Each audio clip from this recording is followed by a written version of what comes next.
CPIയുടെ യുവജന വിദ്യാർത്ഥി സംഘടനകൾ ASF, AYF അവരുടെ ഭാഗത്തു നിന്നാണ് PMC വിഷയത്തിലാണ് സംഘർഷഭരിതമാകുന്ന അന്തരീക്ഷം.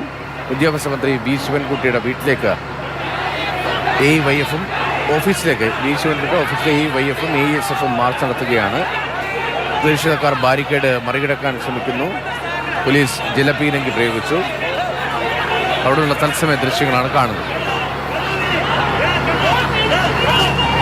നേരത്തെ KCന്റെ ഭാഗത്തുനിന്ന് പ്രതിഷേധമുണ്ടായിരുന്നു. അതിന് പിന്നാലെയാണ് ഇപ്പോൾ ASFിന്റെയും AYFിന്റെയും പ്രതിഷേധമുണ്ടാകുന്നത്. പക്ഷേ ഭരണകക്ഷിയിൽപ്പെട്ട പ്രധാനപ്പെട്ട ഒരു പാർട്ടിയുടെ വിദ്യാർത്ഥി യുവജന സംഘടനകൾ പ്രതിഷേധിക്കുന്നു എന്നതാണ് വളരെ പ്രധാനം.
ഹലോ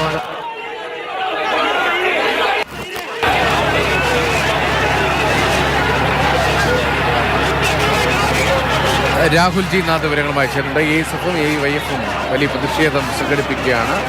CPI സംസ്ഥാന സെക്രട്ടറി ബിനോയ് വിശ്വം ഉൾപ്പെടെ പരസ്യമായ പ്രതികരണം നടത്തിയതിന് പിന്നാലെയാണ് ഇപ്പോൾ ശക്തമായ പ്രതിഷേധം സർക്കാരിനെതിരെ, ഇടത് സർക്കാരിനെതിരെ, LDF സർക്കാരിനെതിരെ ഇപ്പോൾ ASFിന്റെയും AYFിന്റെയും ഭാഗത്തുനിന്ന് ഉണ്ടാകുന്നത്. രാഹുൽജി നാഥ്, രാഹുൽ വിവരങ്ങൾ പറയൂ, എന്താണ് അവിടെ സംഭവിക്കുന്നത്, എന്താണ് അവരുടെ പ്രതികരണം? എന്തായാലും അല്പസമയം മുൻപാണ് ഈ പ്രതിഷേധ പരമ്പരകളെക്കുറിച്ച് നമ്മൾ പറഞ്ഞത്. സെക്രട്ടേറിയറ്റ് വളപ്പിൽ പ്രത്യേകിച്ച് വിദ്യാഭ്യാസ മന്ത്രിയുടെ ഓഫീസിന് മുന്നിൽ വലിയ പ്രതിഷേധത്തിന്റെ ഒരു പരമ്പരയാണ് കാണാൻ കഴിയുന്നത്. അല്പസമയം മുമ്പാണ് KSP പ്രവർത്തകരെ ഇവിടെ നിന്ന് അറസ്റ്റ് ചെയ്ത് നീക്കിയത്. വളരെ കുറച്ച് പ്രവർത്തകർ മാത്രമായിരുന്നു ഉണ്ടായിരുന്നത്. എന്നാൽ ASF, AYF സംയുക്ത പ്രതിഷേധത്തിൽ വലിയ പ്രവർത്തകരുടെ നിരയുണ്ട്. അവർ ആദ്യഘട്ടത്തിൽ തന്നെ ബാരിക്കേഡ് മറികടക്കാൻ ശ്രമിക്കുന്നു. ഓഫീസ് പരിസരത്തിനുള്ളിൽ കടക്കാൻ ശ്രമിക്കുകയാണ്. പോലീസുമായി ഇപ്പോൾ വാക്കുതർക്കത്തിലാണ്, സംഘർഷാവസ്ഥ നിലനിൽക്കുകയാണ്. ആ ഘട്ടത്തിലാണ്, ബാരിക്കേഡ് മറികടക്കാൻ ശ്രമിച്ച ഘട്ടത്തിലാണ് ആദ്യം ജലപീരങ്കി ഉപയോഗിച്ചത്. എന്നാൽ നിലവിൽ ഇപ്പോൾ സംഘർഷാവസ്ഥ തുടരുകയാണ്. ASFും യുവജന സംഘടനയും വിദ്യാർത്ഥി സംഘടനയും, അത് CPIയുടെ യുവജന സംഘടനയും വിദ്യാർത്ഥി സംഘടനയും വിഷയത്തെ വലിയ ഗൗരവത്തിൽ കാണുന്നു. ഒരു പരിഗണനയും നൽകാത്ത ഈ തീരുമാനം, PMCയിൽ ഒപ്പിട്ട ഈ തീരുമാനം, ഒരു പരിഗണനയും നൽകാത്ത ആ തീരുമാനത്തെ വലിയ ശക്തിയോടെ എതിർക്കുകയാണ് അവർ. ആ പ്രതിഷേധത്തിലൂടെ അവർ വെളിവാക്കുന്നുമുണ്ട്. ഏതായാലും ആ വലിയ പ്രതിഷേധം ഇപ്പോൾ എന്തായാലും വിദ്യാഭ്യാസ മന്ത്രിയുടെ ഓഫീസിന് മുന്നിൽ നടക്കുകയാണ്. ബാരിക്കേഡ് മറികടക്കാനുള്ള ശ്രമം പ്രതിഷേധക്കാർ തുടരുകയാണ്. ഒരു തവണ നിലവിൽ ജലപീരങ്കി ഉപയോഗിച്ചിട്ടുണ്ട്.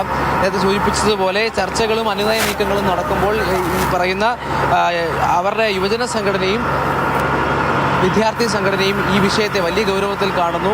ഇതൊരിക്കലും അംഗീകരിക്കാൻ കഴിയാത്ത രീതിയിലുള്ള പ്രവണതയാണ് വിദ്യാഭ്യാസ മന്ത്രിയുടെ ഭാഗത്തു നിന്നുണ്ടായത് എന്ന് പറഞ്ഞുകൊണ്ടാണ് അവർ ഈ പ്രതിഷേധം സംഘടിപ്പിക്കുന്നത്. ഇത്തരത്തിൽ മന്ത്രിസഭയെ പോലും അറിയിക്കാത്ത ഒരു നിലപാട് അത് അംഗീകരിക്കാൻ കഴിയില്ലെന്ന് തന്നെയാണ് അവർ ഉയർത്തിപ്പിടിക്കുന്ന നിലപാട്. ഇന്നലെ ആദ്യ പ്രതികരണം AFിന്റെ ഭാഗത്തുനിന്നുണ്ടായിരുന്നു. അതിന്റെ ബാക്കി പത്രമാണ് ഇപ്പോൾ സെക്രട്ടേറിയറ്റിൽ അനക്സ് 2ന് മുന്നിൽ നമുക്ക് കാണാൻ കഴിയുന്നത്. പ്രതിഷേധക്കാർ ഇപ്പോഴും ഇവിടെ തുടരുകയാണ്. സംഘർഷാവസ്ഥ തുടരുകയാണ്. ഭാഗമായുള്ള ഒരു പാർട്ടി, ആ പാർട്ടിയുടെ യുവജന പ്രസ്ഥാനവും വിദ്യാർത്ഥി പ്രസ്ഥാനവും ശക്തമായ സമരമായി വരുന്നു. മാത്രമല്ല SFIയും ഏറെക്കുറെ സമാനമായ നിലപാട് വ്യക്തമാക്കുന്നുണ്ട്. അപ്പോൾ ഇവരെ ആരും മൈൻഡ് ചെയ്യുന്നില്ലേ സർക്കാർ?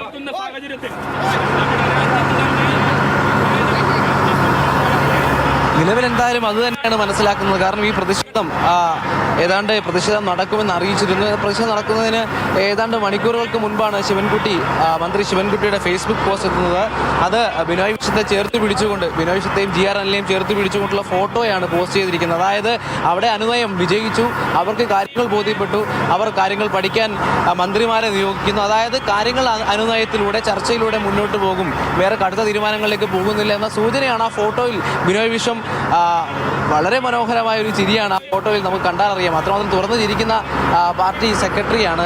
ആ പാർട്ടി സെക്രട്ടറിയുടെ വിദ്യാർത്ഥി പ്രസ്ഥാനം അല്ലെങ്കിൽ ആ പാർട്ടിയുടെ വിദ്യാർത്ഥി പ്രസ്ഥാനവും വിജന പ്രസ്ഥാനവുമാണ് ആ നിലപാടുമായി യോജിക്കുന്നില്ല എന്ന് അറിയിച്ചുകൊണ്ട് പ്രതിഷേധം അറിയിക്കുന്നത്.